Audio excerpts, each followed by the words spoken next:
We have with us Mike Renna from Roland. If you have any questions about the machines, you can ask him. Our main tech extraordinaire is Hernan Vicente right here. Hello. We have Sidney Morales right here. He's in sales and learning to be tech. And Eric's over here, also in sales. My name is Pete Ordway. I'm the owner of Ordway Sign Supply. Next month will be 34 years in business for me. I've been selling Rolands since probably about 86, 87. I've been trained on Rolands. My first service training was in 1989 for the cutters. I've been servicing the printers ever since our printers came out. I've been doing it quite a while. I know them pretty well. Although Hernan probably does 80 or 90% of the service now, and he's probably surpassed me in a lot of cases, especially on the new TrueViz machines. So between us, I think we got a pretty good experience. I was actually a finalist in the Roland SE Service Awards, which is a national competition for service engineers. I was one of the finalists there. So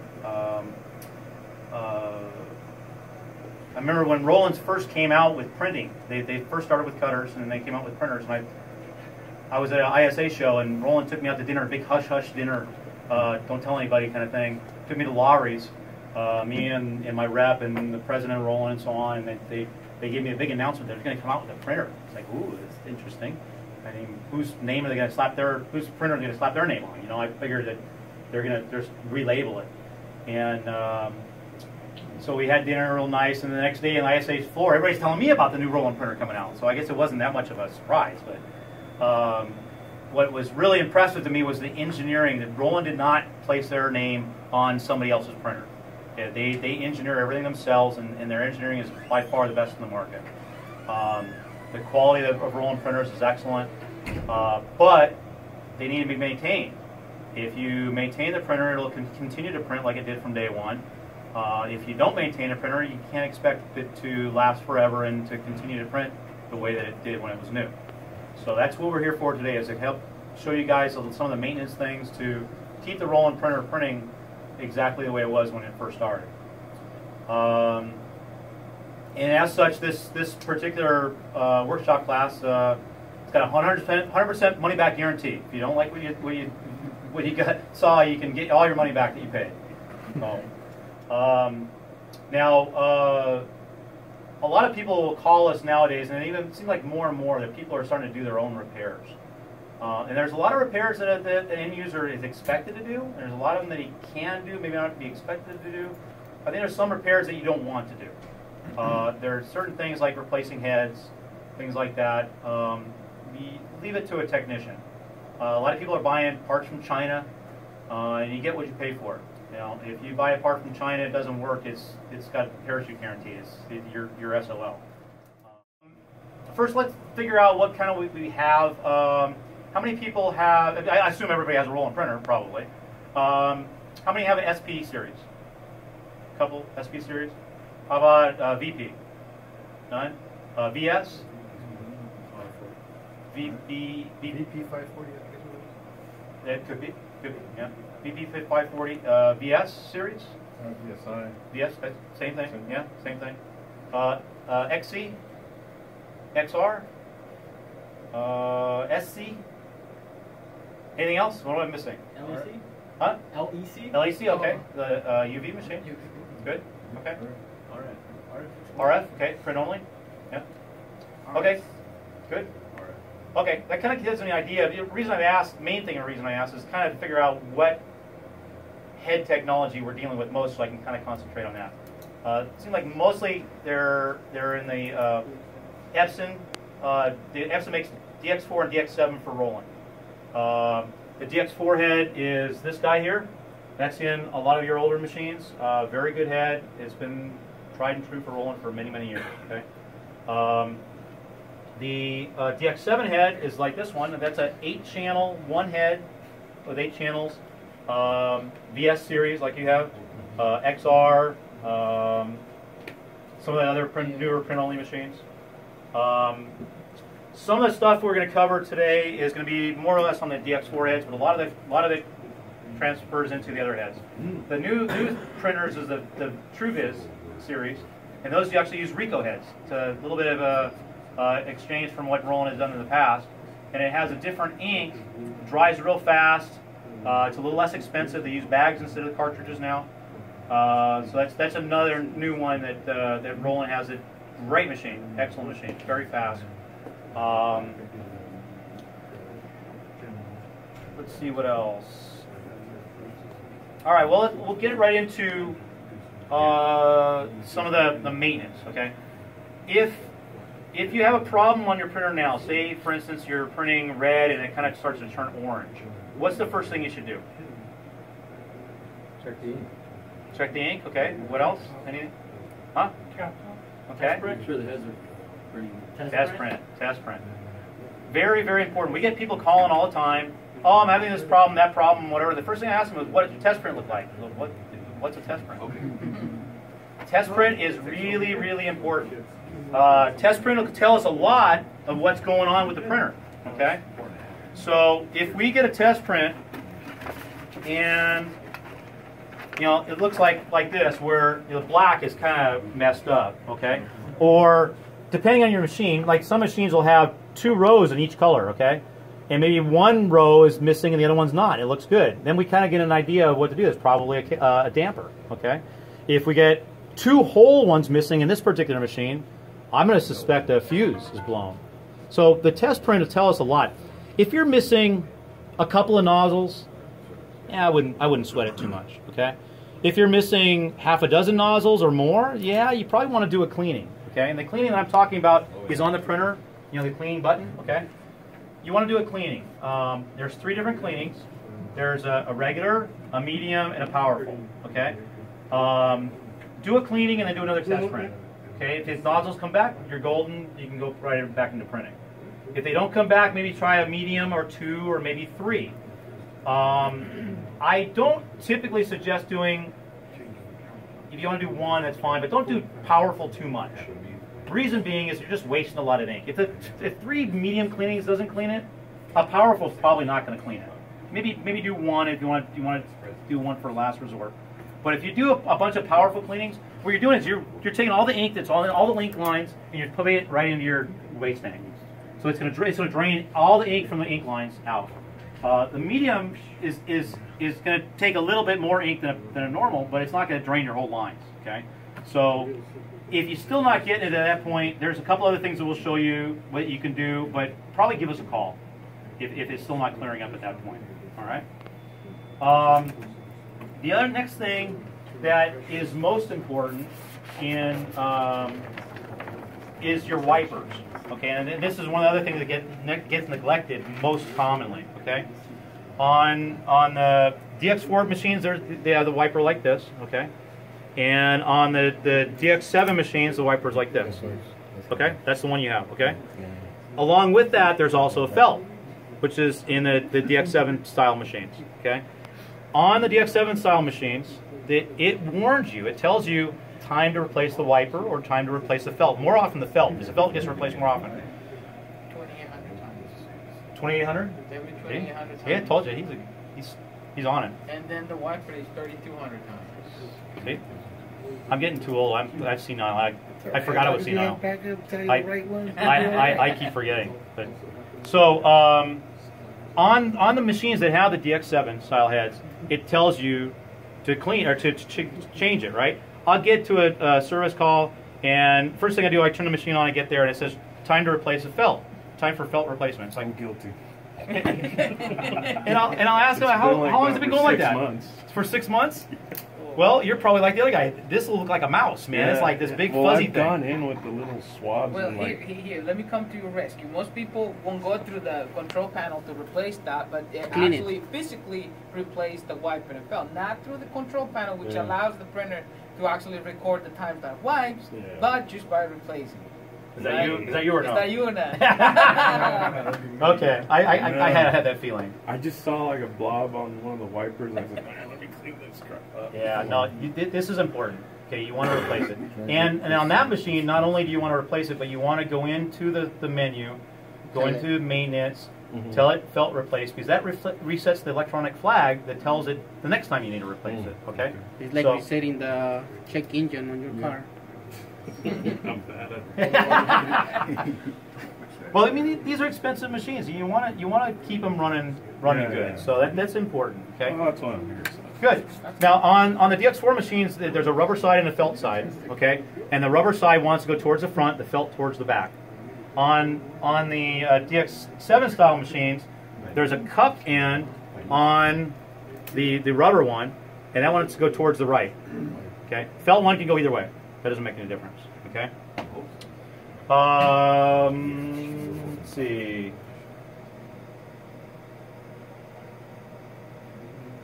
I got a question. I got a question. Yeah. Back to the test prints and all that. Yeah. If you regularly maintain your unit, would that minimize the necessity to use the medium cleaning or the powerful cleaning if you just regularly cleaned it using the regular? If you use it like I had like one once guy, a week or something? I had one guy that had 14 VS machines. He used them 24/7. He probably never needs to clean it. Because there's so much ink going through it, it's cleaning itself, right? I see. If I printed yesterday, So it's when they set idle, that's what? Yeah, if I printed yesterday and it was printing good, I probably wouldn't bother with a test print or any cleaning. I would just go in printing in the morning, you know. So is it the time that it sets in between jobs, or is it just the amount of jobs that you're printing? Both. I would, if I haven't printed for a couple of days, I would definitely do a cleaning before I started. And I might even do a test print just to make sure, you know. That's going to tell you a lot. I mean, it's cheaper to print this much and test the head, make sure everything is good, than it is to print a foot of material and realize, oh man, it's clogged, I got to clean it now. And then you got to stop, take that off, you know. So it's not a bad idea. But if I'm printing regularly, I don't even bother doing a test print. I'm pretty confident I can just go into the printer and go. Now, if it doesn't work properly and it does need a cleaning, it's on me. You know, it's not a big deal. Stop it, do a cleaning. Well, that's another thing too. All the Roland machines are set up by default to every 6 hours do a minor cleaning, so that you don't want to turn the machine off overnight. You want to just let it go to sleep. I mean, off meaning by the power in the back. Yes. If you leave it on, it'll go to sleep. Every 6 hours, it'll turn itself on. It'll do a little minor cleaning, and it'll turn itself back off. And that, if you're storing a machine for weeks at a time and I haven't used it, if you left it on, it should still maintain itself pretty well. Okay. So you see now we have an access area where we can get underneath and clean the head. And if I'm going to do a manual head cleaning, what I'm going to do is I'm going to take a swab, and I'm going to soak it with solution, with a solvent, and I'm going to clean around the outside of the head. And that's going to go around the outside of the head this way. Okay. And what I'm looking for is debris. I'm getting debris off of there so that the cap, which is this guy here, can seat itself properly, and so the pump will be able to do its job, do its function. Okay. So the other machines are very similar. They'll have a place where you can go over and access the head and be able to clean around it. Now, early on, Roland said they don't want you to touch the bottom of the head with a swab. They've relaxed that a little bit. If you got solution on there, and if you need to, if the head is really not good, and when I say not good, meaning, I put it in here.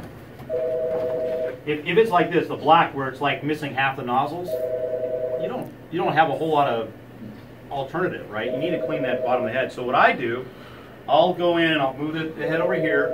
I'll soak it real good with solution, and I'll scrub back and forth this way. And what I usually do is I'll count to 60, like 1,000, 2,000, 3,000, 4,000, all the way to 60. I'll flip it over and do it again. Count to 60, really good, okay?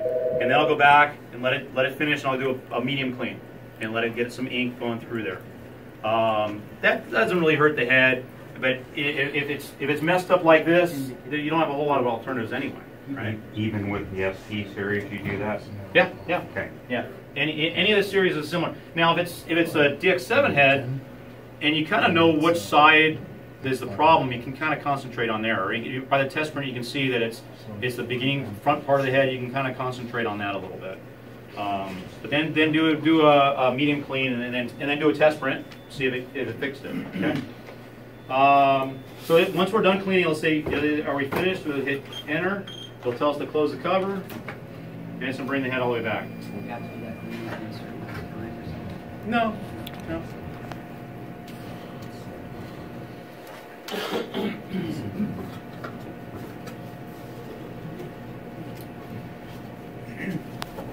Actually, it's probably better cleaning now. How clean should the head be? Like, does any ink residue, is that going to affect the print? Like, does it need to It doesn't affect the print so much as it affects how the cap caps, and that's really important. Okay, so you want to get as much off as you can. Cleanliness is next to godliness. You know, you want it to be good and clean. So. I'm just having major banding issues and I can't figure it out. How's your test print look? Looks pretty good. There's no dot dropout. It's just some of the lines are a little darker. Okay. We'll go into some of that a little bit later as far as calibration. Okay. And the calibration is the media feed calibration. Right. So if the media is feeding out too fast or it's too slow, you can get dark or light bands in that. Right. So that's an important thing there. Could be other things. The media itself, possibly. The profile that you're using, possibly. But between those, there's a bidirectional alignment, which we'll go into. Right. And that can help get rid of some of that banding as well. Tried messing with all that and it doesn't seem to clear it up. No. Which media? The Orjet 3751. Okay. And which GP 540. And which profile are you using? Color profile? Yeah.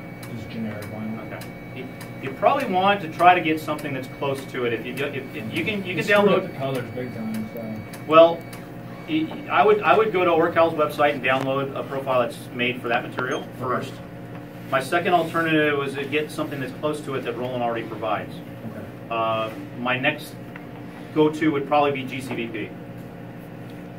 Color might be off a little bit, but that's Does that come on VersaWorks, or is that something you have to download? Yep.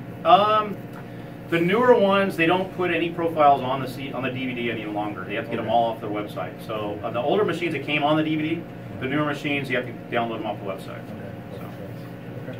So there's under this menu, there's cleaning, there's wiper replace, and wiper replace. That's it. So we're gonna hit wiper replace. It's going to move the head out of the way and move the wipers to the front. And one other thing this particular model does, it's going to ask for a stopper. And a stopper is just.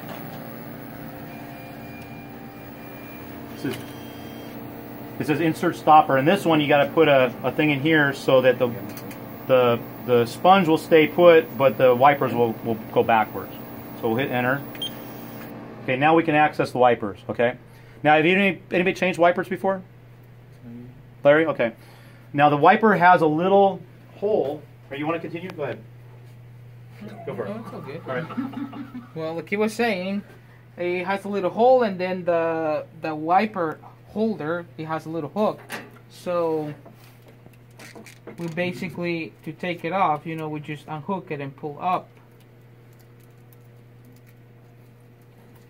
Okay, so here's the wiper, and it has a little hole in it. Okay, so that we're gonna just bend this out and put it around the little hook and then bend it down, and that's what keeps it. Yeah.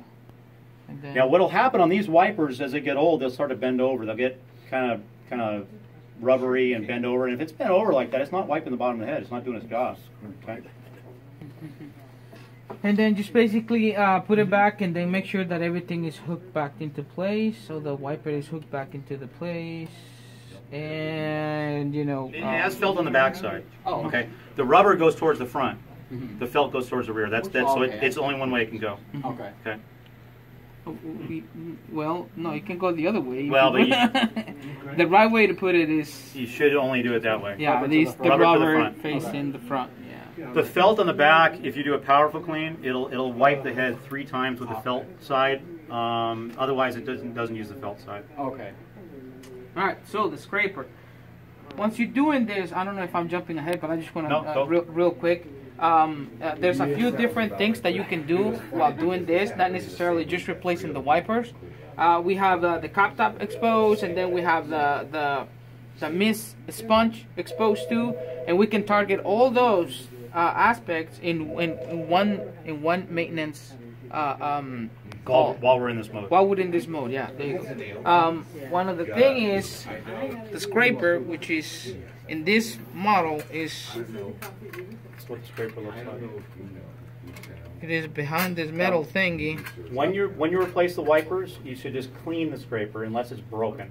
Over a long period of time, it may break, but usually you can clean off. There'll be a lot of gunk and debris and stuff on the scraper, and all you have to do is clean it off. Get some solvent in a rag, and just clean all this stuff off the scraper. Okay? So this is brand new. It should, more or less look like this one, and then it's basically held by these two little tabs on the top, which is this one and this one.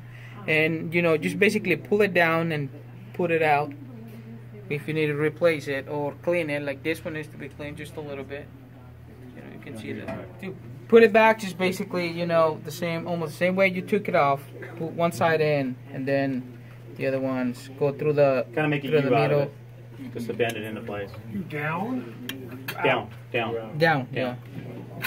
And then work your way out until you reach the other one. There you go. And just make sure that it's not stuck and it's actually moving. Put the cover back on. Right there's a magnet. Yeah. This? Yeah. Oh, here's another little trick I'll show you guys. Now, y'all all have print and cut machines, right? I got it. Print only? Okay. You can hold your ears then.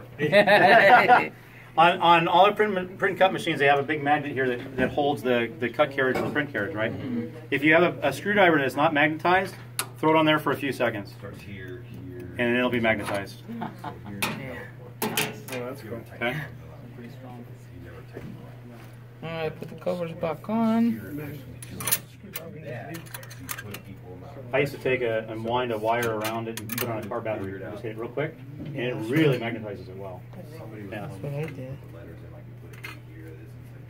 Make sure that it's in place. Everything else is in place. The stopper. Now, before you go, while you're here, let's talk about the sponge. Oh, okay. I had that later on, but let's do it now. Okay, cool. Okay, the other thing that needs to be replaced periodically that people neglect is the sponges. This is a mist sponge. The mist sponge, every time that the head goes back and forth, it drops a little bit of mist into the sponge. Okay, and that's so that the heads stay clean when you're printing say you're printing black and you're not printing yellow or magenta. It tries to keep the yellow magenta heads clean. Okay, so it has a little bit of mist that it spits into there. Some of the machines actually spit it into the cap top, but most of the machines have a mist sponge. Now on the small SP series, it has this little small mist sponge. Okay, and then on most of the rest of the machines, the bigger machines have one like this. The important thing about this is that what most people neglect is there's a companion that goes along with that called a T-wick. And the T-wick, there's a little reservoir here and a little hole, and the hole goes down into the drain bottle. Okay, so it's made to drain the ink down in the bottom. If you don't have the little T sponge underneath it, it doesn't wick it down and make it drip. It just stays in the top and then it'll dry. And once it starts to dry, obviously ink's not going to go through it anymore, but it also, ink may bounce off of that and back up into the head, and pretty soon you're getting drips on your prints, and that's why. So if you replace the mist sponge, sometimes you can reuse these if they're in good shape. Otherwise, they're really cheap. I mean, just buy a new one. But make sure when you put it in there's a little hole there. You can see it inside of here. You can put it in the little hole. Make sure it's touching the sponge on the top, so it has a chance to actually wick it or siphon it off and make it go into the drain tube. Okay. On the other machines, it's a bigger one, but they have just a bigger T-wick, and that goes underneath it like this. Okay. Make sure it's touching. All right. These come with a little tool like this, and this tool can be really important for almost all machines. The VP doesn't do it; it caps with a different mechanism. But the VP, the VS, the XR, XCs, SPs, all have this as well. What this is it's to raise and lower the cap station. So you mentioned before you had a power outage. If say something happens to the machine, a catastrophic event, say the scan motor goes out or whatever, you'd really like to be able to cap the heads so the heads don't dry out, but you have no way of doing that because it can't go over and find it. Say the scan motor goes out, power goes out, whatever it might be. So what this is, there's a little hole underneath here. It's about a 1/2 inch, 5/8 inch hole. Okay? All machines have it. You look underneath the other machines, they have it. This goes up in there, Okay. and this fits into a thing, and you twist it, and it'll raise and lower the head. So if the power's off the machine, it's okay. You can move the head carriage with power off. You want to cap it, which means, and I'll show them on that machine as far as the locking mechanism. You want it to lock and not move, and then you can go underneath the machine and cap the head, and that way it's not going to dry up if you're waiting for service to come. Okay. But a lot of people don't even know what these things are for. You know, they're kind of also used when we're putting the machine together to tighten some of the wrench stuff and put it on an Allen wrench. But on most of the machines, it's meant for raising and lowering the head, or the cap to the head. So on a power outage, how long do you have before you would have to do that? You know, I've had people where it was over a weekend, and I came back and I got there and nothing printed. Right. Did some scrubbing, did some, you know, and I got all the heads to come back. If you get it within a couple hours, it's probably not going to hurt anything at all. It'll just a cleaning, regular cleaning, it'll come back. Right. Over a weekend, it's getting a little iffy. Yeah. So ideally, you don't want to leave it overnight. You'd rather cap it and keep the heads from drying out. Is this tool stored on the machine, or? No, when you have a motor or a massive, we call it a massive head strike that you won't find its own position, then is when you need to use that backboard. The caps are going to remain down, and you need to take that head carriage back, lock it in place, and then raise up the caps. So so will the machine warn you once it comes back online if it is down?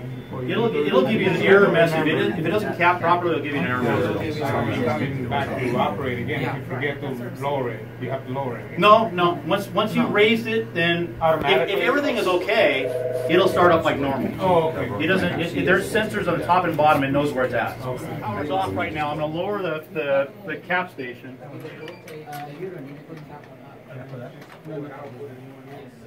This is actually another thing too I can get into to show you.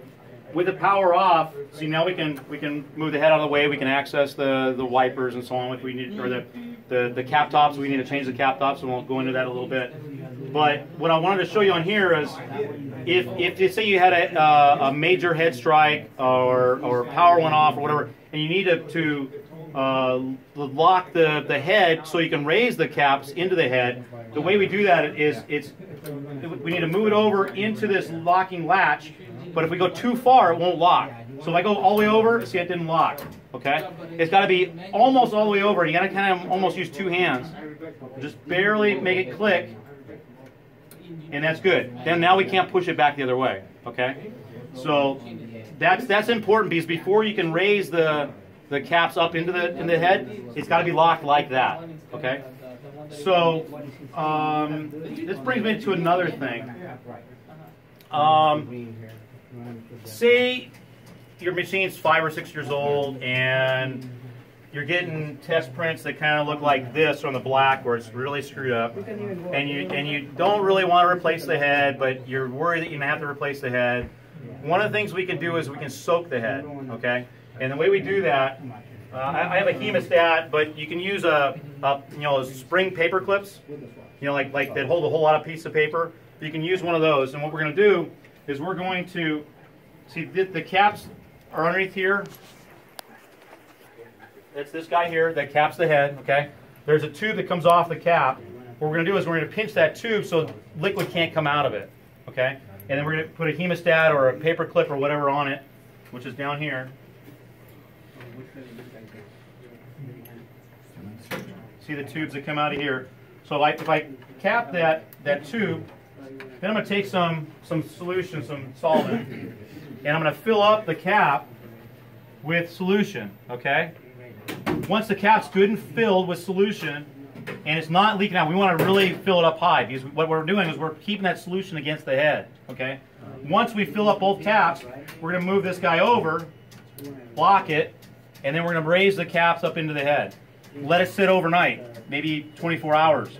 And that solution is going to be against the head, and a lot of times, especially if the machine hasn't been run for 6 months, say, sometimes that'll loosen up the head enough to where you do it cleaning then, and it'll get all the nozzles to start firing. Okay, so that's a nice last resort before calling us to actually come and change the head. Okay. If I remember correctly, I've saved the 2 heads like that a couple of years back. Which also gets me into, again, we're not advocating you change your own heads. A lot of people will buy parts from China. They'll try to change their own heads, their own cap tops, their own dampers. A couple of things about that. One, if you pay a Roland technician to come out and change the head, Roland gives you a 90-day warranty on that head. If you buy a head from China, they probably has a 90-second warranty from the time it left China. Okay, so you don't have any warranty at all. Whether it works or not, I don't know. A lot of times they don't have what they call a head rank, and the head rank is actually the voltage that particular head. You know how Intel has processors and they're different speeds? Well, they're all the same. They're all come from the same mold, but they test them and they say, okay, this one needs to run at this speed, this one runs at this speed, depending on how well it came out. Well, the heads fire properly at different voltages, and they test them before they give them to you. You get a head from China, they don't even give you a head rank, so you don't know what voltage it is. It might be firing at too high or too low voltage, so you know what? It's just better just to get the genuine Roland parts. You have a Roland technician come and service it. Okay, a lot of that goes for cap tops and dampers as well. They're not terribly expensive. Rolands are made really well. They last quite a long time. You know, you might get one from China that'll work for a few months, but you probably have to change it prematurely. You know, so just, you know, you'll have less downtime. You'll have less problems if you just use genuine Roland parts. Okay. Okay, sponges. Okay, on this machine it has a little sponge. On most of the rest of the machines they have the bigger sponge. Okay. The sponge is where, when the head comes across, every time it spits just a little bit. So if you're printing all yellow, your magenta and black and cyan are not just out there exposed and getting dry. Okay, so the sponges. A lot of people replace the sponges, but they don't realize that there's more to it than just the sponge. There's what they call a T-wick. When you take the sponge out, there's a little reservoir and a hole where the ink goes down and it goes into the drain tank. Okay, it's created with a T-wick, and that T-wick goes down into that hole, and it's made to touch the sponge. Without it, it doesn't really wick the ink away, and it'll dry up in the sponge, and you'll have to replace the sponge much more quickly. And a lot of times, if it's dried ink in the sponge, when it comes across and fires in order to keep the head clean, it'll bounce back up into the head. You'll get a lot of ink vapor on the head. Pretty soon it's dripping on the prints. You know, another thing as far as dripping, if you get drips on your prints, the first thing I would look at is your wipers. Your wipers are probably all bent over, not wiping, so it's not getting the ink off the heads. Now it's dripping on the prints. So on the XC, XR, the other machines, there's a bigger sponge and a bigger T-wick that goes underneath it. So when you put the T-wick in, don't shove it all the way down. Have it sticking up a little bit. Make sure it's touching the sponge when they put the sponge in. Okay? So the DX4 heads have this type of cap top. DX7s have these. If you're adventurous, you want to replace them. They're not hard to replace. Generally, we replace them as technicians. But if you want to replace them, they're pretty easy. They'll probably last a good year, maybe longer, especially if you keep them clean. But there's guys that have them in there 5 or 6 years and the machine's not clean and the pump's not working right and they wonder why. It's got all sorts of debris around it. If this thing has debris around it and it gets air in between it and the head, the pump can't do its job. It can't suck ink through the head and clean the head properly. Okay. So on this machine, now how many had XRs, XC, or VSs and so on? How many have the DX7 style head? Just one? Okay. I'm just gonna show.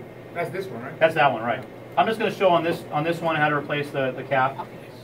For all the DX4 heads, it's the same cap top. Okay.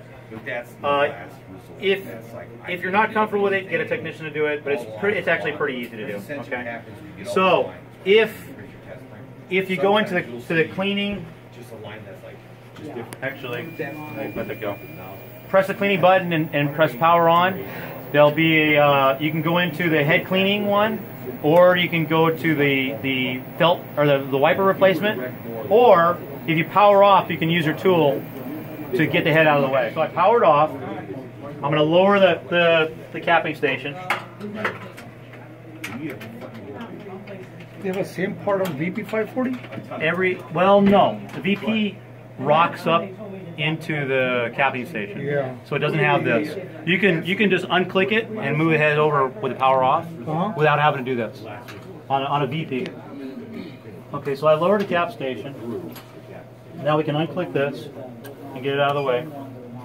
Now there's just a little, so there's a front little clip.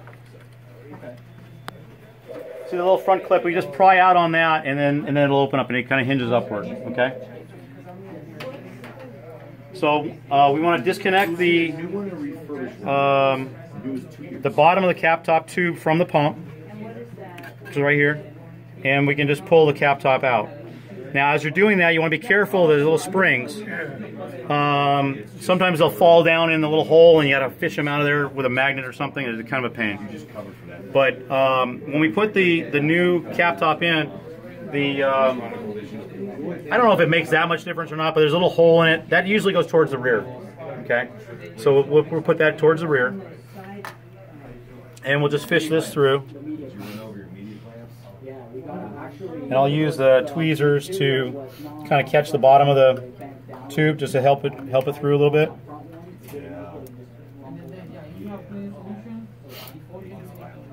Okay. Now on the bottom of the cap, get that on there a little better. Like that. Now the bottom of the cap has little holes. That's where the springs go.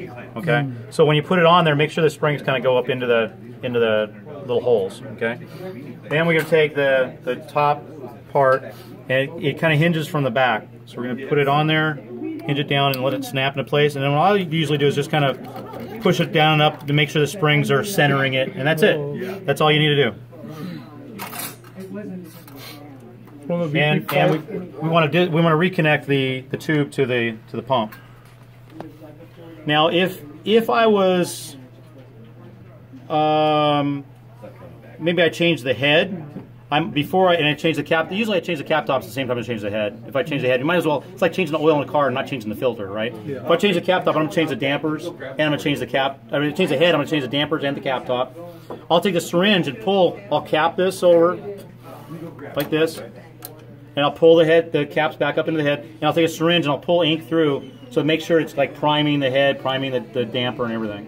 Okay, then I'll cap it, or I'll put the hose back on the pump. Okay, that's it.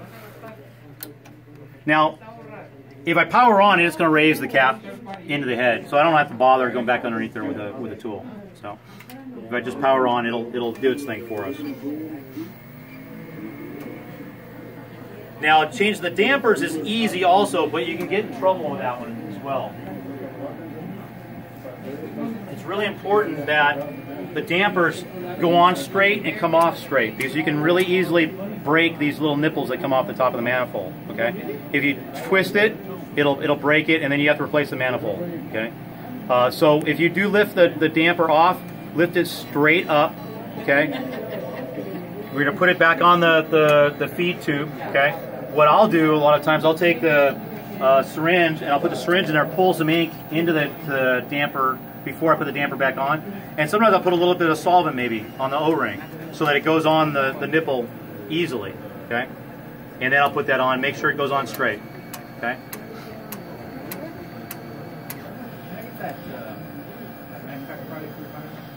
Street wrap.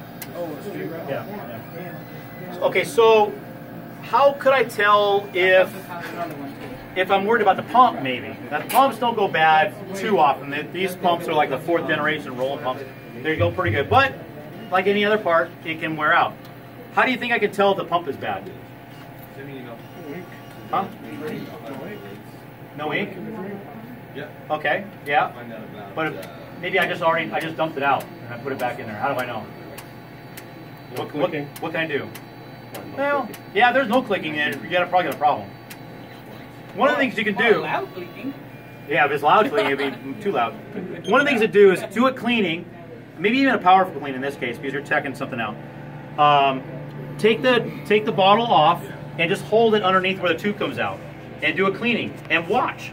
If there's ink coming out of the bottom of the tube, my pump is working. If you're doing a cleaning and there's no ink coming out of the bottom of the tube, my pump's not working, okay? Now, if the pump's not working, it may not be the pump necessarily. Again, it could be the cap, it could be the damper. But if I already changed those things, and I'm pretty sure maybe I did a syringe and I'm pulling ink, but now no ink is coming out of the pump, could be the tube on the pump is clogged. And that happens commonly. I mean, I can put the syringe on the tube and pull air through it. If I can't pull air through it, I know it's clogged, right? And if I know that's all that's good, and I'm still not getting ink into the bottle, then it's probably the pump. Then you might want a technician to change the pump. It's not hard, but you know, you've never done it before. So that's how, but that's how you can tell. Just take the bottle off, do a cleaning. If there's nothing coming out of it, there's something going wrong someplace. There should be ink coming out of the bottom, okay? One other thing, when you put the bottle back on, and I've done this by experience, if the tube is hanging down too low, make sure it's not off the side when you put the bottle back on and you pinch it.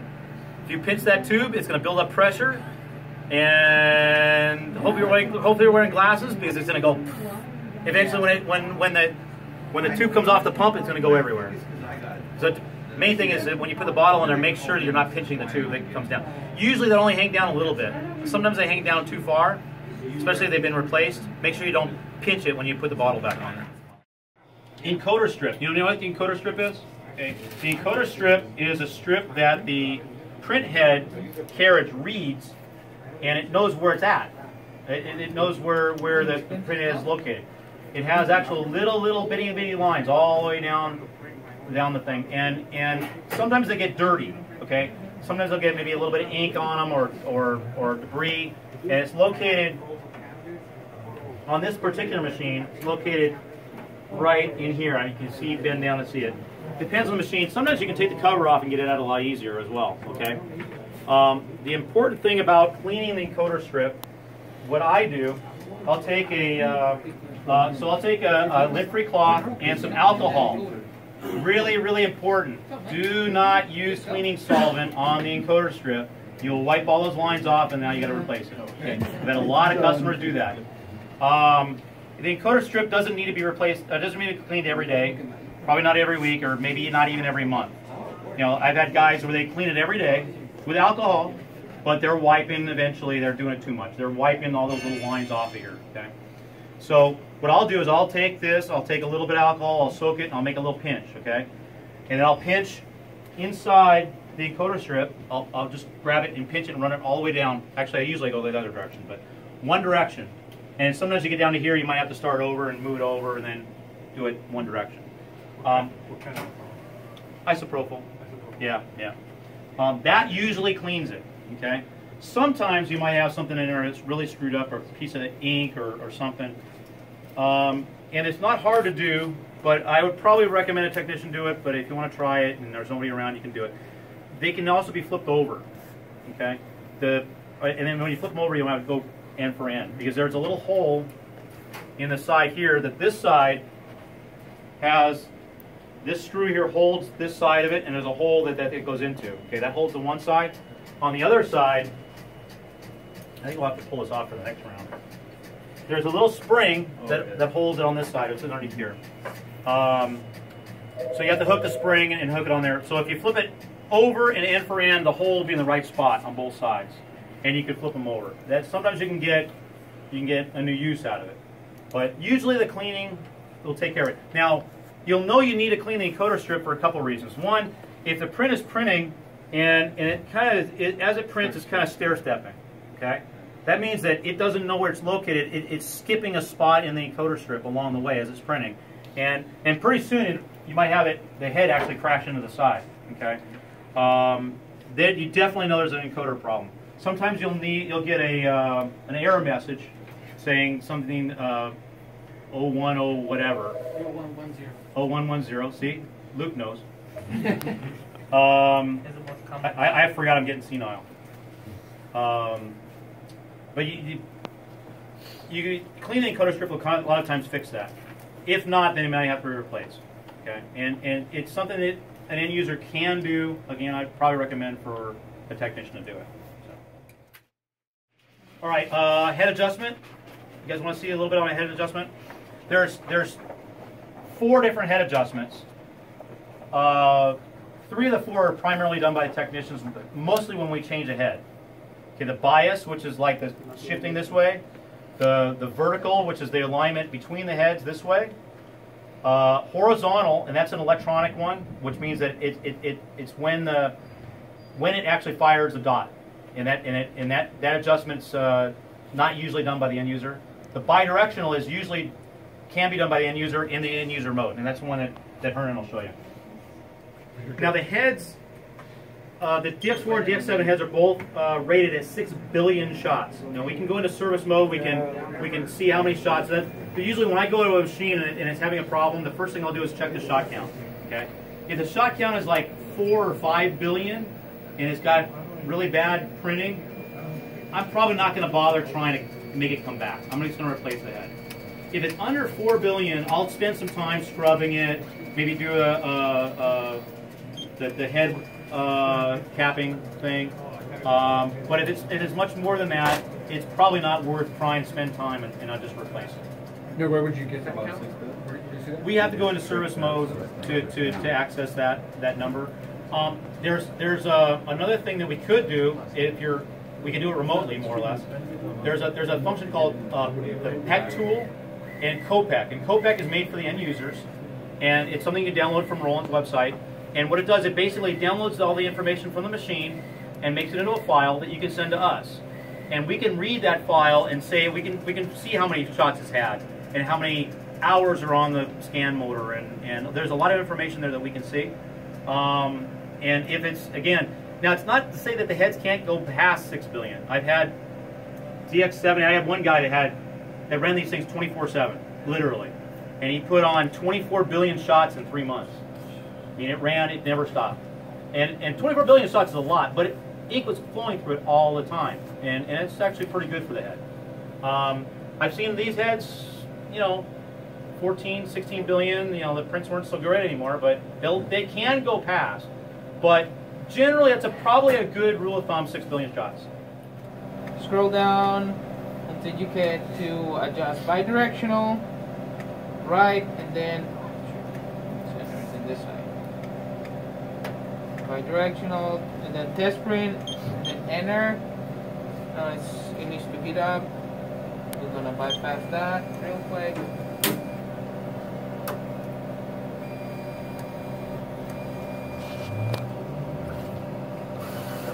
On some of the newer machines, they have several different setups that you can do individual bidirectional alignments for each different type of material. So you can have one for banner material, you can have one for vinyl, one for canvas, and so on.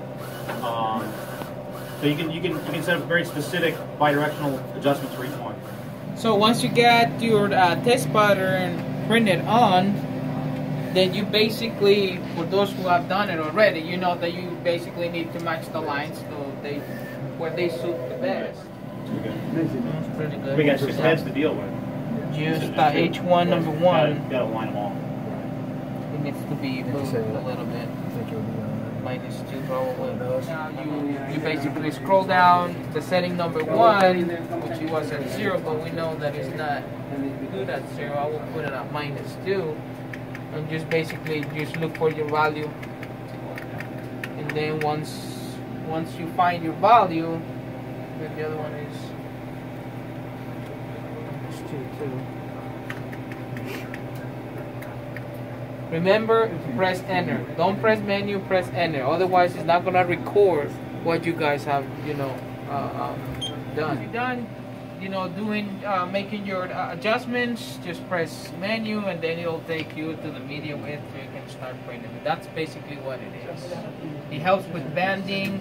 I mean, banding is one of the things I can mention. Probably like 25 different things that they can cause banding. This will be probably the first thing to check when you get it banding, or you're getting you're getting a shadow one color. I will probably tell you to do this. This will be probably the first thing to tell you guys to do if you're getting like I said, mainly banding.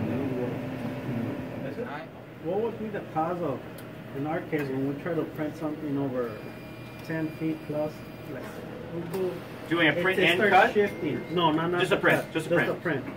The feed, the way it's coming out, it always tends to shift to this side. Okay. So, Have you ever replaced the pinch rollers? In fact, I had that on my list to do actually. No. Could be a pinch roller replacement. If they can get old, you could have debris in the grip wheel underneath. What else? You need to give them some slack in the back too, not letting the machine pull out straight from the roll. Using all the pinch rollers though, That helps. especially for that length, you need to be using all the pinch rollers. Commonly, if it's skewing, it's most of the time you just didn't get it in there straight. Not a big deal. But if it's doing it the same way all the time, every time, probably there's something else going on. Yeah, because I tend to pull it, see that air is tensed up, because I don't try to line it up from the front. Right. So I see that air is tensed up and send out my print. And if it's a long print, it always starts shifting to a side every day. And I have it on a roller down there, so I'll avoid that just because I know it's going to start bending the brake. Right. Make sure there's no debris in the grip wheel underneath.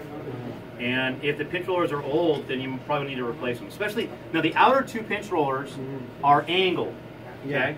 And when you get them, there's a, let me find one here. Here we go. There's a little dot on one side of the pinch roller. Okay. And the other side doesn't have the dot. That dot goes towards the outside. Okay. So when you put them in, you want that dot to go towards the outside. You might want to look when you get back just to see if maybe somewhere along the line it's been replaced. And the dot's on the inside on both of them. It's going to wander that way no matter what. Okay. You want to make sure the dot's towards the outside. The center pinch rollers are flat. They're not unidirectional. All right, print cut adjustment. I know it's a big headache sometimes, but we have to learn how to do it. Before we do a print cut adjustment, which is environmentally match, we need to do it. Even before we try to print anything else, we need to do an environmental match. I know it looks insignificant, but in this machine though. I was just going to preface. Yeah. On the older machines. On the newer machines, they do environmental match every time they set up. Yeah. So on the older machines, they don't. Yeah, on this particular model, we have to do it manually. So before we try to calibrate it, we need to do an environmental match, which is menu and then scroll down until we get to, it says EMV match. EMV match, and then enter. It looks very insignificant, but it's very important to do it. You'll see it. And before you do an environmental match, let the machine just heat up. Don't skip the heating process, anything like that. Make sure that the room is room temperature so the machine can read all of that. And that's it. That's all it is, the environmental match. I know it looks insignificant, but it's really important. It's basically, menu, and then we look for what it says. Print and cut, adjustment, right arrow, and then test print. So there's two different print patterns that it does. The first one does like a little fan, and it'll put a cut line down that fan like a little graph. This one's going to do 3 squares. This one is doing the... Oh, this one's doing the fan. Yeah, okay. The fan, yeah. I want to show them that one too. So they all right. So he's going to do the fan one now. The other test print that does the squares, I think it's a little more accurate because you see exactly where it's printing and where it's cutting, and you can. It's a trial and error deal. You have to keep doing it, adjust, keep doing it, adjust, and so on. But you can get it dead nuts perfect. Bear in mind, a lot of people will go out and they're cutting little 3/4 inch circles, and they're trying to cut right on a hairline, right around the circle, and so on. And there's a lot of times there's more than just the mechanical adjustment of the machine. The material might be moving around. The heat is making the vinyl actually move. And if that's the case, you can't expect it to be within 10/1000ths of an inch. I mean, if you're within a few thousandths, it's going to be fine. So you want to put a bleed on all your stuff you're going to print and cut. Give it a 1/16 or an 1/8 of an inch bleed, and then you should be fine. It'll cut within a bleed without any problem. So where that line shows on the graph is more or less where you would want the adjustment to be. Right. Yeah. So in this case, in the bead, it'll be like probably minus Probably -2. 0.2.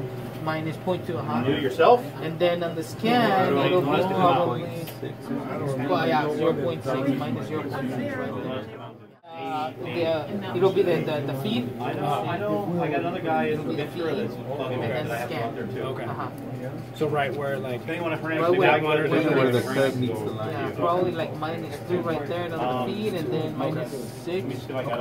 Yeah. Yeah, like I said in the beginning, unfortunately, we're not gonna see the end results unless we print do an actual things. Yeah.